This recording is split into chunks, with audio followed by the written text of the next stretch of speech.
para os nossos pré-candidatos e candidatas. Nós teremos hoje aqui 3 grandes convidados participando aqui com a gente. A nossa Inês Magalhães, que é socióloga, consultora sênior em políticas de habitação da ONU Habitat, foi secretária nacional de habitação e ministra das cidades, onde trabalhou entre 2003 e 2016. A segunda é Maria Lúcia Falcon, baiana, é agrônoma, doutora pela UNB e professora do Departamento de Economia da Universidade Federal do Sergipe. Atualmente é pesquisadora e convidada da Faculdade de Ciência Econômica de Santiago de Compostela, na Espanha. Foi secretária nacional de Planejamento e presidenta do nosso INCRA nacional. E terceiro, nós temos o nosso grande companheiro aí, gaúcho, né, Pepe Vargas, que é médico, deputado estadual pelo PT do Rio Grande do Sul, foi prefeito de Caxias do Sul, e deputado federal, ministro de Desenvolvimento Agrário e Direitos Humanos do nosso governo da presidenta Dilma Rousseff. Então, a gente vai ter 2 rodadas de perguntas para a gente tentar cobrir os vários aspectos relacionados a esse eixo aí, dentro do nosso modo petista de governar. Inês, minha nobre companheira Inês, grande socióloga, quais são os principais elementos que você destacaria nesse eixo de desenvolvimento urbano e rural nos municípios e direito à cidade? Lucinha, realmente esse é um tema bastante amplo, né? Eu vou procurar ressaltar algumas dimensões desse tema que vão ser aprofundados num outro momento. A gente vai ter uma live próxima, sobre o tema do desenvolvimento econômico local, que também é um tema importante para tratar disso. Mas, inicialmente, eu queria ressaltar que acho que o desafio central que nós temos no país e na América Latina no século XXI é o tema da desigualdade. E, claro, né, nós sabemos que tem diversas dimensões, né, a desigualdade, não só a dimensão de renda, mas também uma dimensão que a pandemia colocou um super holofote, que é a segregação urbana, né, que resultado aí da desigualdade socioterritorial, do processo de urbanização que nós tivemos no país, que não contemplou, ou seja, que excluiu, né, historicamente excluiu os pobres da cidade e faz, né, que a gente tenha uma situação, mesmo nas cidades ricas como São Paulo e Rio, uma situação onde existem casas que não têm o acesso, o abastecimento de água, ou casas sem banheiro, ou casas superlotadas, né? Então, há, portanto, acho que por isso o tema da desigualdade tem uma urgência ética para usar a expressão do nosso companheiro Leonardo Boff, né? Levar melhores condições de vida para a população brasileira, né, que é a maior parte, né, que vive na nossa cidade, passa, então, por promoção, né, de garantir o direito à cidade, né? É importante, quando a gente fala isso, além de traduzir um pouco o que é o direito à cidade, dizer que os governos do PT, né, os 13 anos do governo do PT, têm um legado importante nessa área, né? Tanto na questão da desigualdade, né? Todos um período em que nós tiramos da pobreza, da extrema pobreza, milhões de brasileiros, mas também no esforço de construir uma outra maneira de tratar a questão urbana e rural, né? No tema urbano, né, o pode falar um pouco mais da questão rural, no tema urbano, né, os 13 anos de existência do Ministério das Cidades, que infelizmente além de destruído as políticas, foi fechado no governo do governo Bolsonaro, nós tivemos toda a reestruturação das políticas nacionais de saneamento, de mobilidade, a primeira lei de regularização fundiária, a política de habitação, como questões importantes para mudar a qualidade de vida das cidades, além de um volume de recursos que, historicamente, não tem precedência, né? E a incorporação de um tema importante, que é o tema da participação através dos sistemas de conferência que foram instituídos no Brasil, né? O Brasil ele tem, além desse legado, ele tem um reconhecimento internacional por conta dessas políticas urbanas, né? Por ter o Estatuto das Cidades, que foi a regulamentação da política urbana reconhecida pela Constituição de 88, onde você tem a função social da propriedade, a função social da cidade como temas aí fundamentais, né?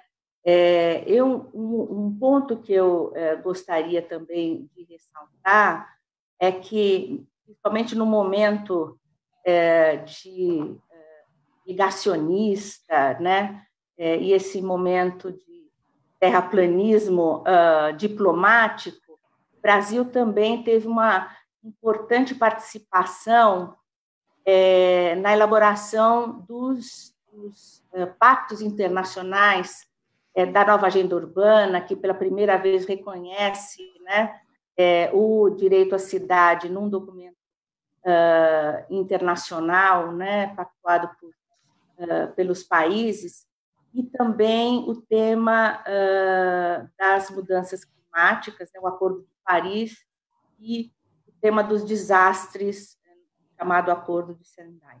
Então, o protagonismo do Brasil nesses temas foi muito relevante. É importante que a gente, ao pensar as políticas urbanas, nos 3 níveis de governo, mas como nós estamos falando no nível municipal, incorporem esses temas para desenhá-las e rever essas políticas.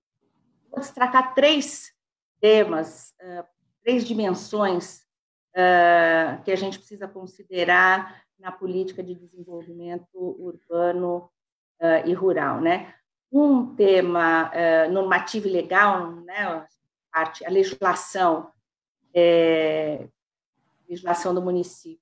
Primeiro tem que olhar o município como um todo, né? Não o município compreende a sua parte urbana e a sua parte rural.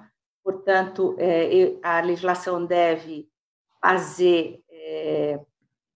contribuir para que a função social da propriedade aconteça, no caso do urbano, através de IPTU progressivo, através de instrumentos como as ZEs, que garantem espaço nas cidades para a construção de habitação social, o tema da justiça tributária, tendo uma planta, né, de cobrança de IPTU atualizada e justa, né? Uma dimensão da governança e da gestão, que o Pepe, acho que como prefeito e aí como pré-candidato pode falar um pouco mais depois, né? A gente precisa, os municípios precisam promover um conjunto... Tempo, viu, Inês? Está terminando meu tempo, né? Um conjunto de estruturas para a governança participativa, com multi-atores e as diversas escalas de governo, e o tema da dimensão programática, né? O desafio de colocar em pauta a transição ecológica, né? Que a Maria Lúcia vai falar um pouquinho, e pensar estratégias de construção de territórios inclusivos, com a integração das diversas políticas no território, transformando esses territórios em territórios mais inclusivos e também resilientes ao tema da mudança climática e ao tema aos temas da pandemia, né? Evidentemente, sempre atingem os mais pobres. Por enquanto, acho que são estes os temas que eu gostaria de colocar aqui na nossa discussão. Obrigada, Inês. Vocês viram, vocês três, que eu entrei na live como se eu fosse a pessoa mais conhecida do mundo, né? Não me apresentei. Eu sou Lucinha, da Secretaria de Movimentos Populares e Setoriais do PT, aqui ajudando nesse ao vivo com os nossos companheiros e companheiras. E vocês viram aí pela fala da nossa companheira Inês, tem uma grande bagagem aí nesse legado que o PT construiu nesse nosso país, nos nossos governos, Lula e Dilma. Então, nossa companheira Lúcia, baianíssima, se a gente levar em consideração de que que pensar o município, a gente não pode pensar ele isoladamente, como é que você acha que a gente tem que conectar o desenvolvimento urbano e rural? Olá a todos e todas, nossos companheiros aqui da sessão ao vivo. É uma alegria, além de ser uma honra, estar aqui com vocês e falando para esse público que são os futuros combatentes aí da linha de tiro nas próximas eleições, sejam candidatos a prefeitos ou no legislativo, os vereadores também.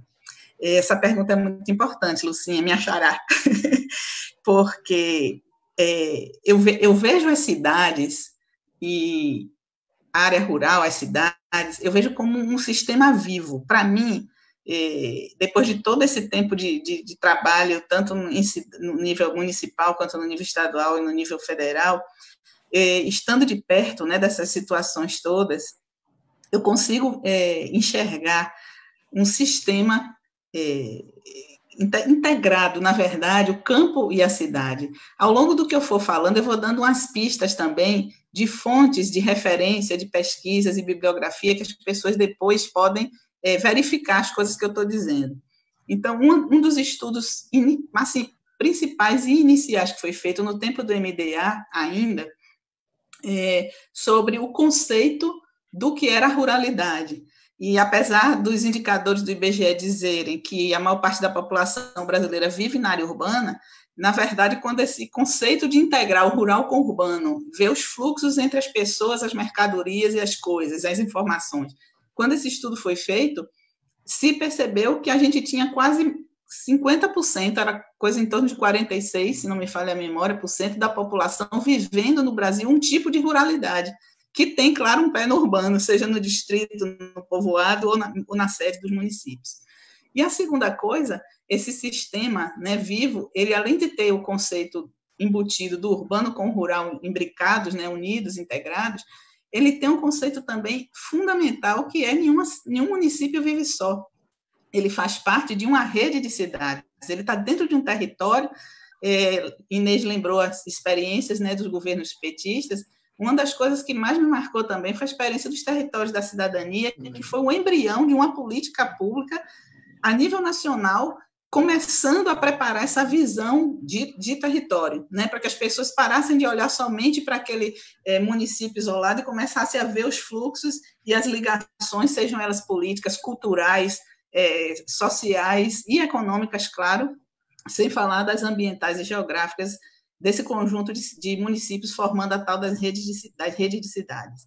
Então, além desse estudo que eu falei do MDA, o próprio IBGE, em 2014, lançou um estudo também, fazendo essa visão integrada urbano, rural e território, área de influência, e agora a gente, em junho, acabou de ter a publicação pelo IBGE da pesquisa REGIC, Rede de Influência das Centralidades aqui no Brasil, que mostra a hierarquia da rede de cidade da malha urbana com seus entornos, seja rural ou seja um entorno de cumplicidade urbana, como é uma metrópole com São Paulo, conurbada lá com aquelas outras cidades do ABC e tantas mais.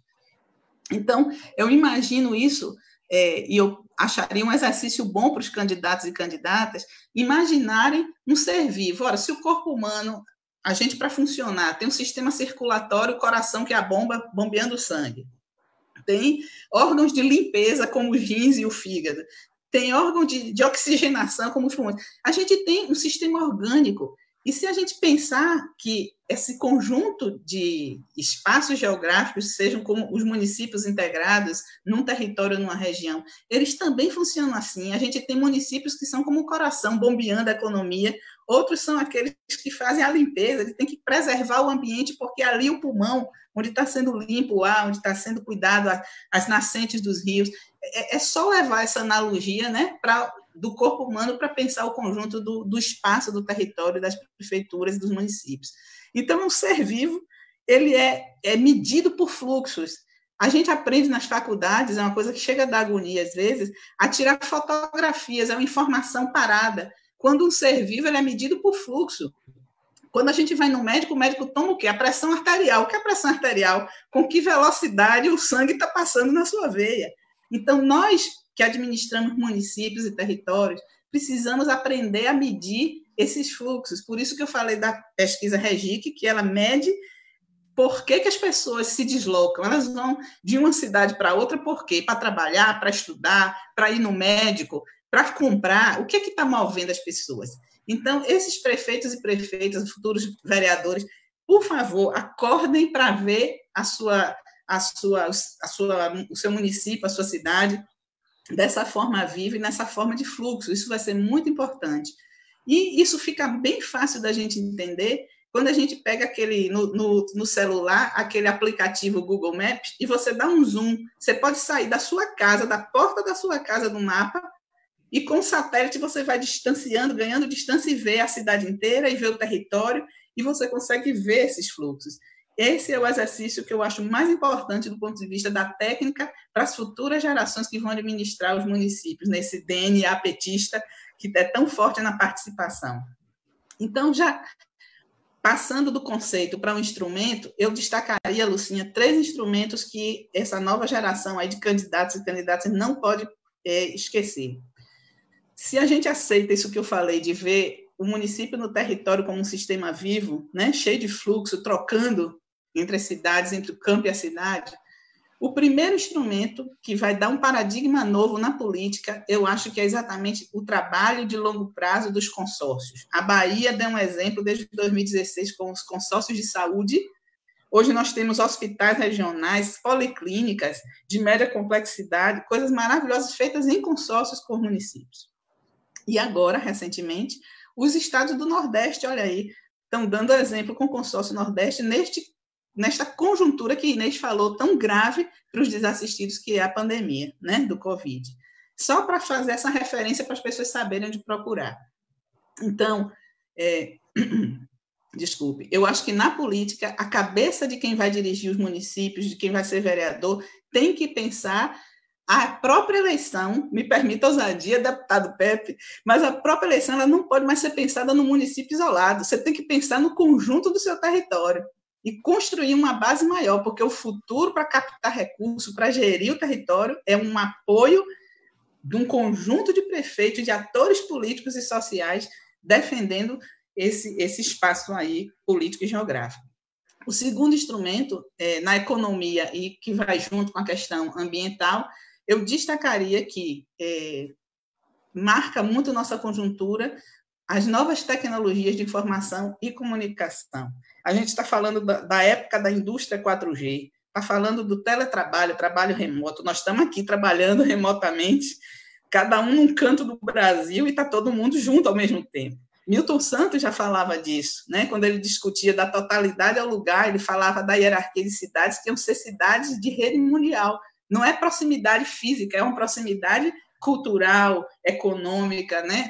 E a tecnologia hoje permite. A segunda coisa é a questão das legislações. Inês estava lembrando do Estatuto da Cidade, eu vivi isso, né, Inês? Nós lutamos com os recursos e o apoio dos colegas do Ministério da Cidade, na época em Aracaju, para fazer plano diretor, fazer código de meio ambiente, código de postura, de edificação, enfim, toda aquela bagagem de normas para se ter direito à cidade, que é o outro tema da nossa conversa aqui hoje. Então, tudo isso, na parte da economia, tem que ser feito usando as mais novas tecnologias de informação e comunicação, georreferenciamento, gestão à distância, fiscalização, gente, da cidade à distância. Você pode fazer muita coisa com isso aí. E, finalmente, no campo social, eu queria destacar como um instrumento muito importante as mudanças que vão acontecer, principalmente a juventude que está entrando no mercado de trabalho agora, quem está na escola, na faculdade, as pessoas vão ter um problema enorme de adaptação. Nós estamos aqui tentando se adaptar, nos adaptarmos a essas novas tecnologias. Mas os professores, os médicos, é um abismo e é um susto ao mesmo tempo. É um abismo para quem não consegue acompanhar e é um susto para quem se vê dentro desse redemoinho das novas tecnologias. Isso muda a relação de trabalho, isso muda a forma da gente se comunicar, haja vista a política com as redes sociais, como está uma coisa, né, insana. E a formação dos consensos, a construção de narrativas, isso tudo é a base social para permitir aos prefeitos e vereadores exercer esse mandato de uma forma benigna, porque senão vai ser de uma forma muito ruim com essa crise somada à pandemia e à crise econômica.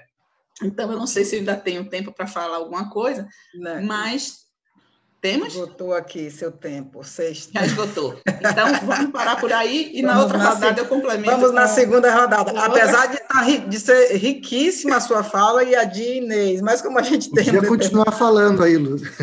Não, imagina. Sou disciplinada. Mas é muito interessante a fala de Inês e agora a conexão com a sua fala. É impressionante o quanto a gente acumulou nas experiências de vida que vocês duas tiveram e têm, né, até hoje, e também as experiências vividas também nos nossos governos, enfim, né? Deputado Pepe, você vem de uma experiência acumuladíssima de deputado agora, mais de prefeito, ministro e pré-candidato agora.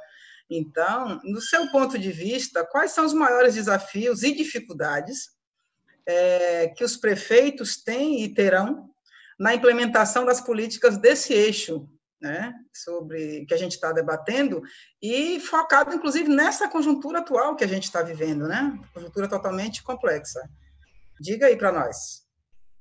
Bom, olá para todos e todas, é um prazer estar aqui contigo, Lucinha, também com a Maria Lúcia, com a Inês, né, nesse debate tão importante do direito à cidade, a articulação do urbano, do rural, o desenvolvimento pensado dessa forma integrada, como a Inês e a Maria Lúcia já colocaram aqui. Mas eu diria assim, a maior dificuldade, sem sombra de dúvidas, é que nós estamos sob a vigência de uma política econômica ultraliberal e, com a pandemia e a ausência de uma resposta adequada, ou até podemos dizer pela ausência de respostas à pandemia que o governo Bolsonaro desenvolve, nós entramos num enorme buraco econômico, né? Nós estamos no fundo do poço, nós vamos ter, no curto prazo, uma recessão como nunca vivemos na vida, né? 8%, 10% de recessão, tem gente que chega a falar. Isso nunca aconteceu. Então, isso vai derrubar os orçamentos municipais, vai derrubar a arrecadação, né? E isso significará enormes dificuldades econômicas para as administrações municipais. E isso vem num momento em que nós já tínhamos um desemprego estruturalmente elevado, a pandemia agora está levando a uma quebra de pequenos negócios, como a gente também nunca assistiu na vida, há um aumento da pobreza, da miséria, da fome, um aprofundamento da desigualdade social, que sempre foi um componente histórico no Brasil, mas que agora se aprofunda de uma maneira assustadora.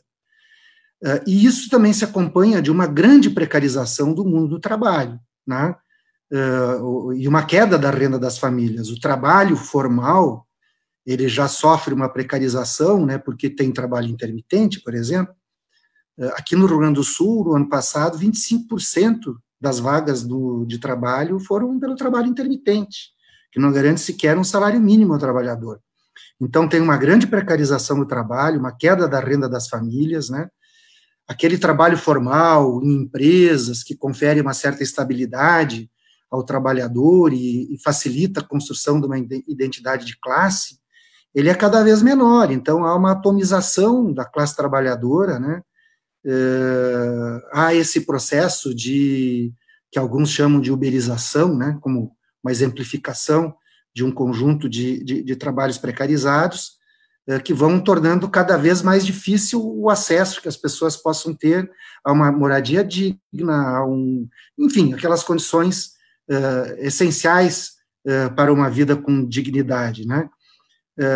E há, como a Inês fez e a Maria Lúcia falaram de várias políticas que foram construídas ali nos nossos governos nacionais, há uma desconstrução desses programas, mas não é uma pequena desconstrução, uma grande desconstrução de programas nacionais que estruturavam ações dos municípios, seja por transferência de recursos da União aos municípios e aos estados, seja aquilo que a União executava diretamente, né?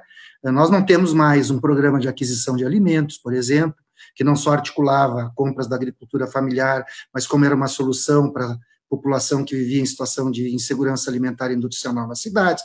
Nós não temos mais programa de assistência técnica e extensão rural, o Territórios da Cidadania acabou, o Minha Casa Minha Vida, na prática, acabou, né? O Sistema Único de Assistência Social, agora, no auxílio emergencial, sequer foi acionado. Então, tem uma grande desconstrução desses programas, o que trará mais dificuldades ainda para os municípios. E a emenda constitucional 95, ela também desfinancia a saúde, desfinancia a educação, desfinancia o sistema de assistência social e todas as políticas sociais que são fundamentais nesse momento. Então, quer dizer, perante isso, o que eu acho que a gente precisa fazer já na campanha? A gente tem que dizer isso na campanha. As pessoas têm que compreender. Isso faz, inclusive, parte da disputa de que esse pleito municipal pode ajudar, da gente superar esse governo que tem esta política, que é uma necropolítica, uma política da morte e não uma política da vida, né? Então, acho que essa é uma questão fundamental, já na campanha fazer isso. E ganhando as eleições, nós precisamos ter prioridades claras, pelo menos no curto e no médio prazo, nós vamos ter que ter como grande prioridade o cuidado das pessoas. Se a desigualdade aumentou, o nosso papel é cuidar das pessoas. A cidade não pode ser vista só como um espaço de produção e circulação de bens e serviços. Ela é também isso é fundamental, né, até para a vida das pessoas. Mas nós temos que ver a cidade como um grande espaço de reprodução da vida. Então, nossos governos têm que cuidar bem das pessoas, saúde, educação, né, são formas, inclusive, de transferência de renda, né, uma forma de renda indireta para as pessoas. Os programas de assistência, renda mínima, enfim, essas questões eu acho que serão fundamentais. Vai ter pouco dinheiro para fazer obra, então vamos cuidar bem da cidade, né? Aquilo que a gente pode chamar de zeladoria da cidade, né? Onde entra, inclusive, as questões ambientais, a questão do saneamento ambiental, cuidar bem dessas questões, né? Eu acho que isso é algo extremamente importante, e fazer isso com muita participação da sociedade, né? Nós precisamos que as pessoas compreendam o que está acontecendo, né? Nós precisamos que as pessoas saibam que as administrações municipais estão vivenciando essas dificuldades, né? Nós precisamos que as pessoas compreendam essas dinâmicas e para isso, né, os nossos governos têm que ser governos mobilizadores das nossas comunidades, né, articulando. A Lúcia falou desde a questão regional, digamos assim, né, da articulação de um território maior que o próprio município, então essa articulação tem que se dar nesta dimensão e na dimensão interna da cidade, das diversas comunidades, em qualquer tema. Vamos falar da segurança pública. Não tem como pensar uma política de segurança pública sem que ela seja uma proposta sistêmica, que envolva uma grande participação da sociedade e que seja algo que construa uma cultura da paz, por exemplo. Como é que a gente vai fazer isso? Qual o papel das diversas políticas públicas na construção de uma política de segurança na cidade, da escola, da unidade de saúde, da política de assistência, né, da cultura, etc. Então, acho que nós temos que, né, mesmo num ambiente de dificuldades, dá para fazer muita coisa. Eu tive a experiência de ter sido prefeito durante 6 anos com o governo Fernando Henrique Cardoso. Naquele período, o Brasil quebrou 2 vezes e foi ao FMI, em 98 e 2002. Eu peguei só 2 anos do Lula, os 2 primeiros anos, onde as coisas começavam a se engatilhar ainda, digamos assim, né? Então, foi muito difícil, gente. Não tinha nada disso que a gente falou aqui, né, dos governos do Lula e Dilma para as cidades. Mas eu não tenho a menor dúvida que agora é muito pior. Agora será muito mais difícil para os nossos prefeitos e prefeitas, e aí nós também temos que ver, né, o que é o papel de um governo, o que é o papel do partido, o que é o papel dos movimentos, a relação do governo com o partido ou com os partidos que compõem uma aliança, e qual o papel, a relação do partido e do governo, principalmente do governo, nesse caso, com os movimentos organizados da sociedade civil. Então, eu acho que não é pouco desafio. Na economia, eu acho que essa questão da ampliação dessa precarização nos põe um enorme desafio, né? Eu gosto muito, muito daquela construção que o David Harvey resgata, da elaboração que o Lefebvre fazia ainda nos anos 60, daquele conceito de classes trabalhadoras dentro da cidade, né? E não só aquela classe trabalhadora que está lá dentro de uma fábrica, com carteira assinada, e todos os trabalhos que são necessários para funcionamento desse organismo vivo que é a cidade, né? Então, eu acho que também nós temos um grande desafio. Eu acho que as administrações municipais poderão estabelecer um diálogo com esta parcela da população que está precarizada, e que o governo local pode ser um elemento de articulação para a construção de soluções junto com elas. Obrigada, professor. Belas exposições e diversos olhares que eu acho que se complementam, e eu acho que os nossos candidatos e candidatas, futuros prefeitos e vereadoras, terá nesse espaço aqui, nesse curto espaço de tempo, uma riquíssima aula, né, sobre o que fazer, inclusive, né, com a identificação que Inês faz no início dos nossos legados e avanços, com essa relação do sistema vivo, de pensar um sistema vivo dessas nossas relações, que Lúcia coloca, inclusive, apontando instrumentos importantes que a gente construiu, e essa fala, então, final sua, deputado, apontando a desconstrução que está em curso de tudo, desse conjunto, a precarização que está em curso, apontando, inclusive, desafios e tarefas, né, práticas. Eu acho que nós fizemos aqui, nesse primeiro momento, um momento muito rico de socialização de experiência. Mas, voltando, minha nobre companheira Inês, grande socióloga, você poderia apontar qual seria a agenda que os governos têm de tratar para a construção desse bendito direito às cidades, nobre? Pois é.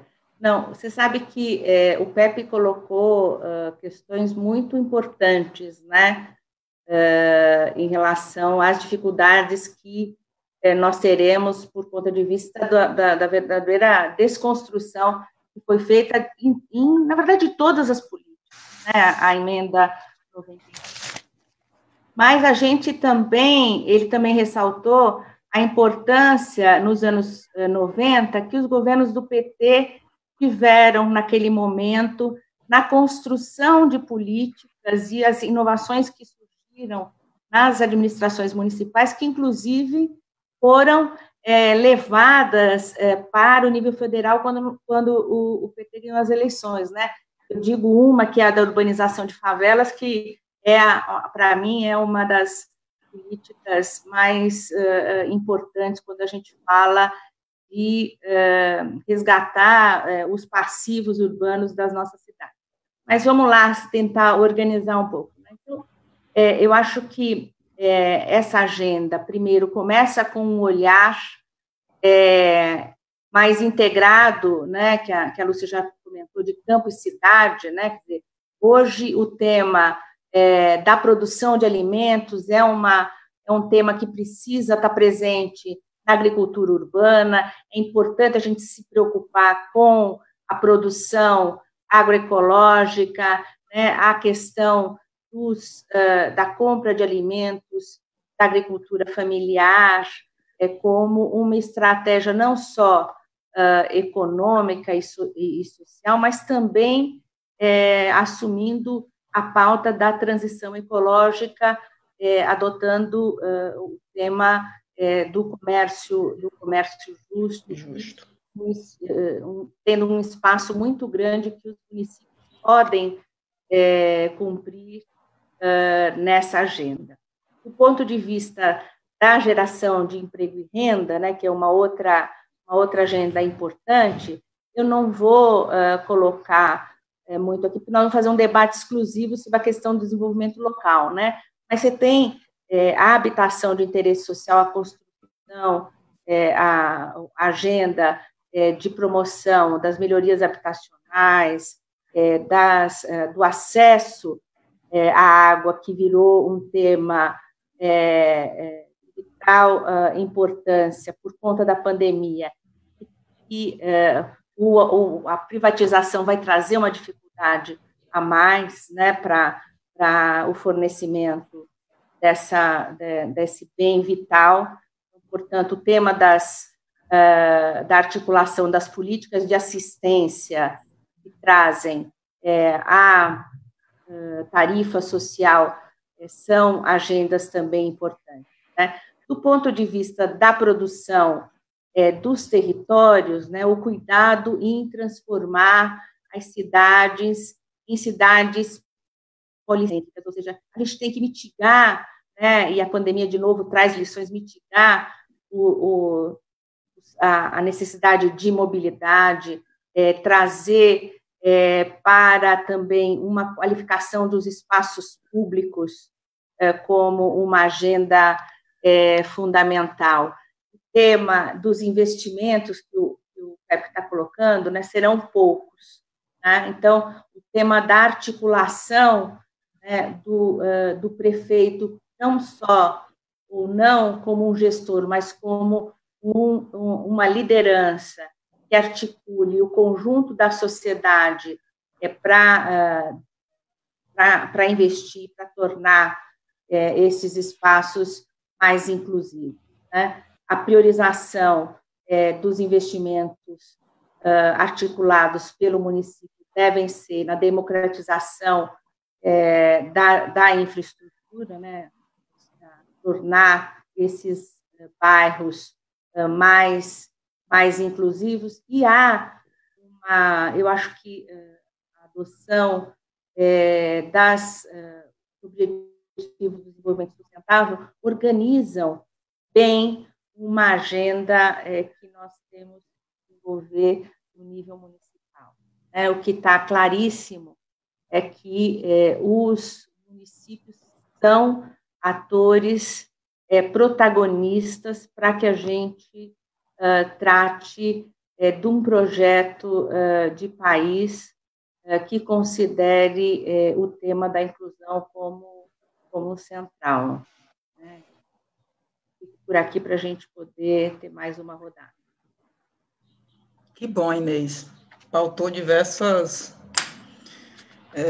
pontos importantes nessa agenda, mas já um pouco você já falou sobre essa produção sustentável agroecológica. Eu gostaria que você agora, Lúcia, falasse para a gente e aprofundasse um pouco mais.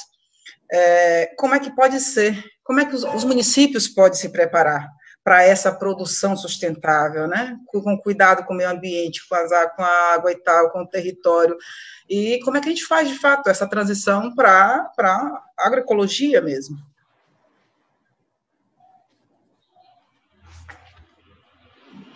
Seu microfone, Lúcia, por favor. Eu fico realmente impressionada de como a gente consegue vencer tempo e distância com a sintonia de valores, né, de ideologia, de visão de futuro. É muito gostoso estar com vocês aqui, Inês, é um prazer, sem nome, Pepe também. Nossa, Luciana, é isso. Então, é como se vocês fossem realimentando a minha energia também. Estávamos comentando sobre essa coisa da transição ecológica. E, assim, basicamente, o problema da mudança climática, essa crise toda que antes da pandemia estava sendo a pauta do mundo, haja vista aquela garota Greta Thunberg que foi para a Conferência do Clima lá na ONU, aquela confusão toda, uma boa confusão, por sinal, muito positiva, né? Muito positiva. Basicamente, a gente tem uma meta, e todos os administradores públicos, os prefeitos, não vão se furtar a ela, que é a redução do famoso gás efeito estufa. Foi isso que Inês se referiu lá no início, quando o Brasil foi um dos protagonistas, né, Inês, e assumiu metas importantes durante os governos do PT, né, principalmente no final, no primeiro governo da presidenta Dilma também. Então, junto com a mudança climática e a emissão do gás, nós temos a questão dos desastres. Existe já uma simulação em computador, tem referência do Ministério do Meio Ambiente da época para isso, mostrando quais cidades, quais regiões eram mais atingidas, quem ia ter problema de inundação, quem ia ter problema se o mar subisse, quem ia ter seca, desertificação, no caso da gente do Nordeste, a falta de água que o sul do Brasil, que já está acontecendo, Curitiba está com crise hídrica, São Paulo nem se fala quantas crises hídricas já passou, por conta da destruição da Amazônia, ou seja, as coisas estão interligadas, né? Então, todo prefeito e todo território, consórcio, enfim, tem que começar a olhar como é que estão os indicadores de gás de efeito estufa na sua, né, cidade, no seu município, na sua região. E quando a gente vai olhar essa parte da estatística, basicamente, gente, é o transporte, o grande emissor, né? Tirando aquela velha discussão, aí o Pepe pode falar melhor do que eu, da agricultura, se o gado polui, né, emite gás ou não emite gás, como é que nós estamos na agricultura, mas daí a defesa da agricultura familiar e agroecológica. Mas, basicamente, é transporte, tá certo? Que é um problema seríssimo, né? O transporte, a gente emite muito, a emissão de carbono nas grandes cidades, com veículos de todo tipo, é uma coisa séria, e o tipo de fonte de energia que a gente tem. O Brasil, neste ponto, eu vou citar de novo a Bahia, me desculpe, mas não tem jeito, é um grande exemplo de nova matriz de energia. Nós estamos com a eólica, que é a dos ventos, e a solar, né? Com grandes gerações de energia de fonte renovável limpíssima, que não tem nenhum problema da hídrica, que é dos rios, que faz barragem, que também derruba, às vezes, floresta, que tá. Então, há que monitorar prefeitos e prefeitas, e vereadores e vereadoras, há que monitorar os problemas que no seu município ou no seu território levam à emissão desse gás.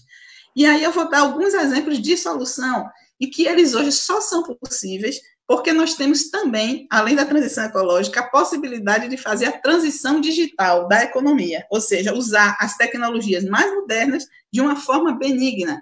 Porque se a gente não usar da forma benigna, não se preocupe não que o capitalismo vai fazer isso do jeito que ele faz e que nunca é inclusivo, nunca é preocupado com o meio ambiente, é só preocupado com lucro. A gente sabe disso, não é? Não tô chovendo numa olhada, não, mas tem que dizer. Então, vamos dar um exemplo.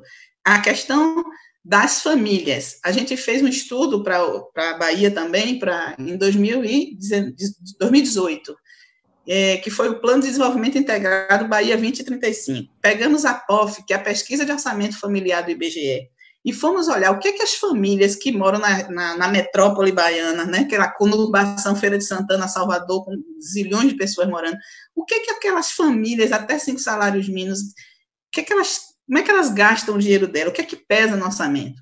E mesmo importantíssimo, na moradia, um terço do que elas gastam é para morar, tá certo? E na moradia, quase metade era gasto com energia, amiga. Acredita num troço desse? Não era nem o aluguel, por incrível que pareça. Era quase a metade o aluguel e outro tanto, quase a metade de energia.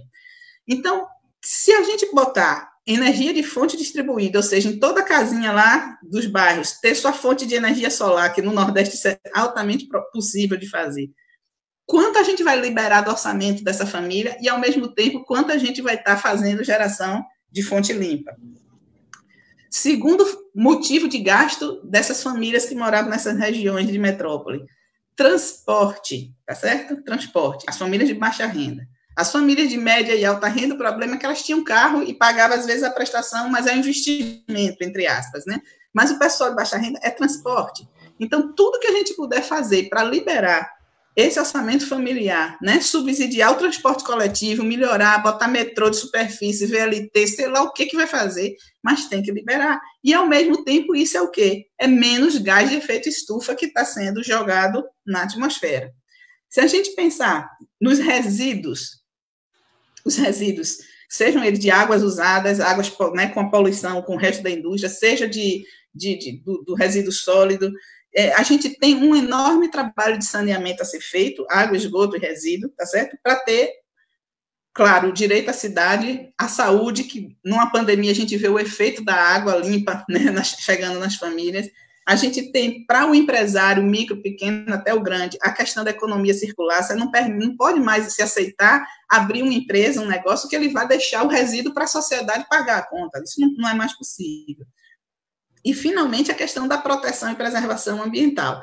Tudo isso que eu estou falando se tornou possível porque a gente tem agora tecnologias, que é a chamada indústria 4.0, que é a internet das coisas, Big Data, que é aquele conjunto de dados que a gestão municipal pode administrar, é um ativo, inclusive, para captar recurso, administração de dados. Se o Google faz, a Amazon faz, o Facebook faz, por que a prefeitura não pode ter a moeda dela também baseada em certos tipos de ativos, né?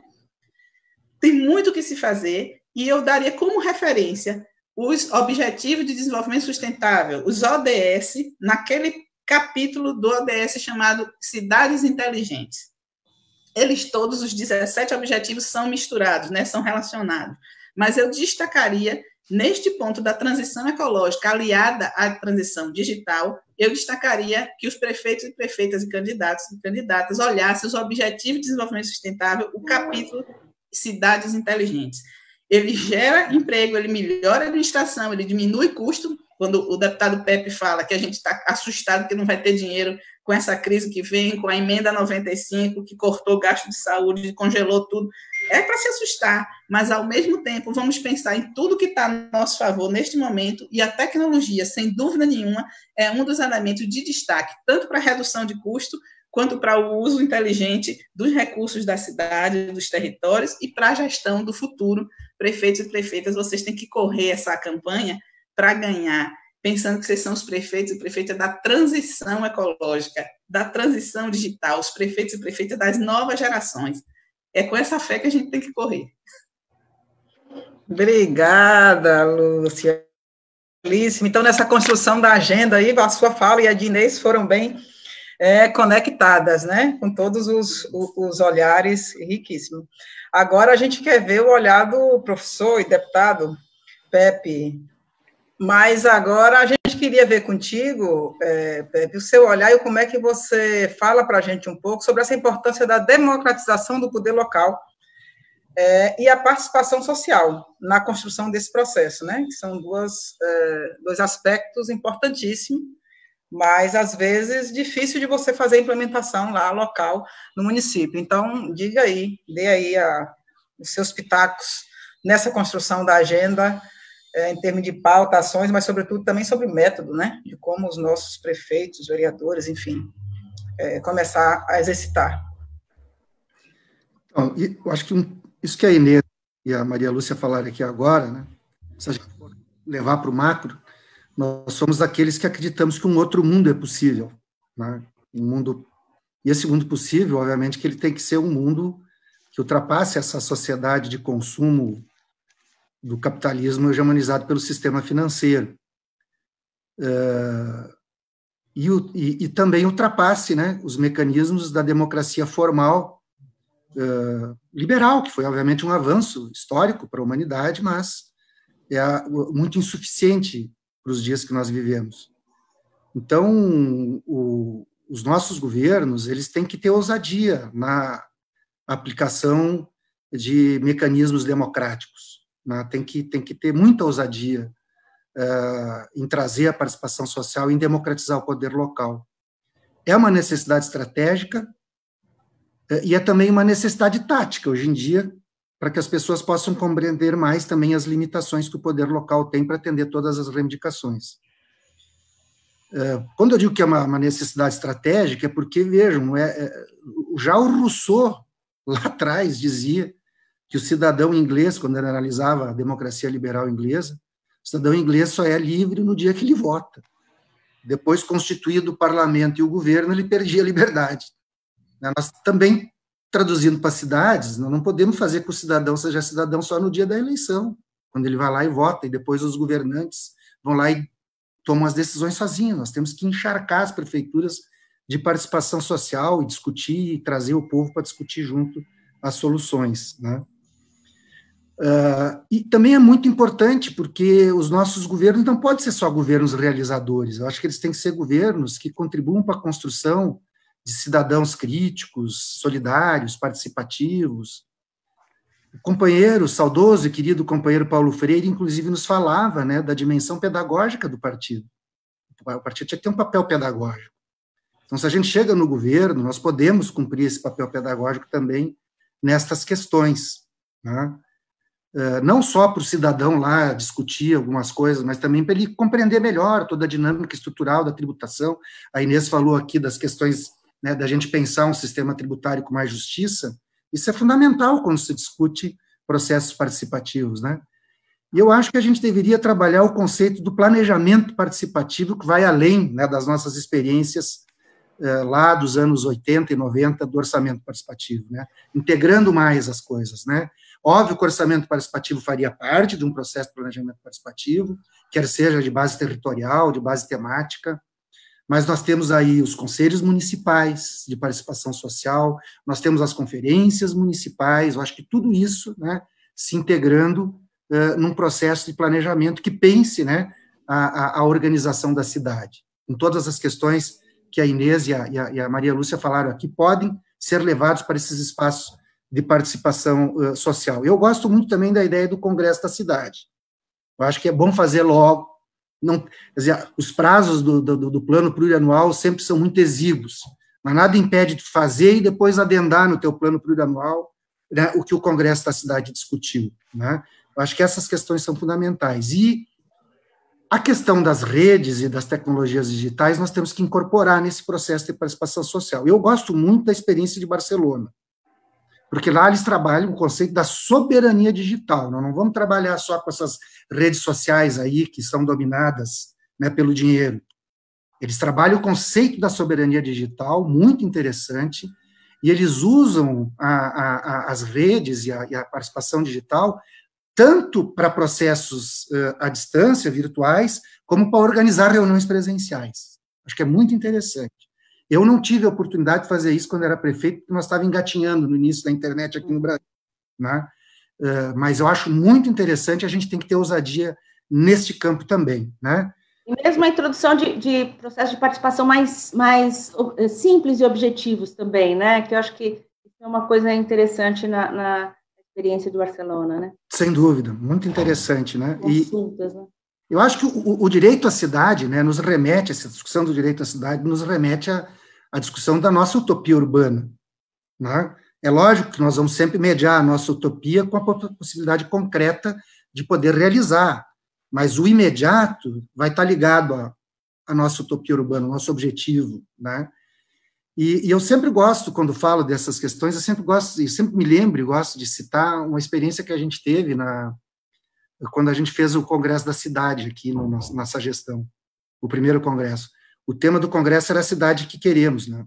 E aí a gente resolveu levar essa experiência também para as crianças nas escolas, né?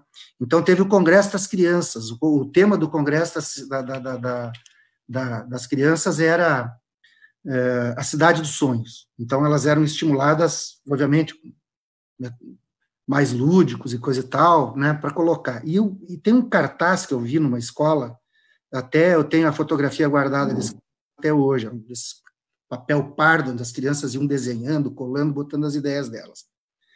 E elas diziam o seguinte, né, até eu anotei aqui para lembrar que senão eu esqueço, né, elas diziam assim, né, com os desenhozinhos, com o que elas escreviam, um grupo de 4ª série, era: educação e saúde, o ideal para termos uma vida melhor. Para ter uma cidade perfeita, olha, elas querem uma cidade perfeita, as crianças, né? Para ter uma cidade perfeita, precisa a colaboração de todos. Com árvores, praças, lazer, hospitais, há qualidade de vida. Então, se a gente vai ver, tem todas as dimensões, a ambiental, a da participação, a dos serviços públicos. E aí elas concluíam dizendo o seguinte: minha cidade, aconchegante como um colo de mãe. Né? É fantástico isso. Né? Traz, inclusive, o conceito ambiental da mãe terra para dentro da cidade. Né? Acho que uma coisa que a gente acabou falando só indiretamente, né, e que você está tocando num tema importante, vou atravessar aqui o samba um pouco, quebrar aí a ordem, que é o tema do pertencimento, né? E uma dimensão também que a pandemia trouxe foi da questão das redes de solidariedade, né? um tema importante para a gente discutir também a participação é consolidar essas redes que se formaram durante a pandemia, né? Redes já existentes e redes novas que se formaram em relação à solidariedade nesses tempos de pandemia, né? Que tem muito a ver com o tema do pertencimento, né? É um tema que você colocou muito importante também, né? Precisamos trabalhar politicamente, inclusive. Né? Essa é a parte bonita da pandemia, a solidariedade que se abriu em vários setores da sociedade, né? Sem sombra de dúvidas, sem sombra de dúvidas. Só para concluir meu raciocínio, né? Quando eu vi esse cartaz dessas crianças, isso faz muitos anos atrás, eu me lembrei daquele livro, A Cidade na História, do historiador, filósofo, sei como é que eu vou classificar ele, o Lewis Mumford, onde ele tem lá uma parte que ele diz o seguinte, né? Ele faz toda a crítica às megalópolis e coisa e tal. Ele diz que devemos devolver às cidades as funções maternais nutridoras da vida. E eu acho que é isso mesmo, né? Que foram, como ele mesmo diz, muito tempo esquecidas, omitidas, né? E a melhor economia das cidades é o cuidado das pessoas, é a cultura, né? O cuidado e a cultura das pessoas, que é o que constrói o pertencimento, né? Se as pessoas se sentem alguma coisa. Então, eu acho que a gente tem que ter um pouco, assim, essa ousadia de sonhar, de pensar, de construir esperança para as pessoas. Não pode ser só a racionalidade. Eu acho que tem que ter um pouco essa carga de que a gente tem um sonho, né, de construir uma cidade melhor para todos e todas, que é...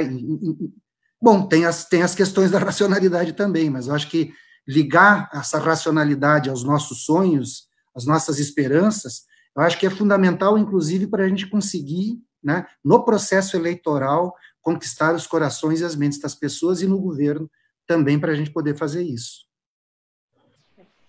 Que bom, gente. Eu, francamente, aprendi muito aqui com essa prosa nossa nessa 1 hora, mas resgatando esse aspecto da solidariedade que foi ressaltado por Inês, Pepe, também na fala de Lúcia.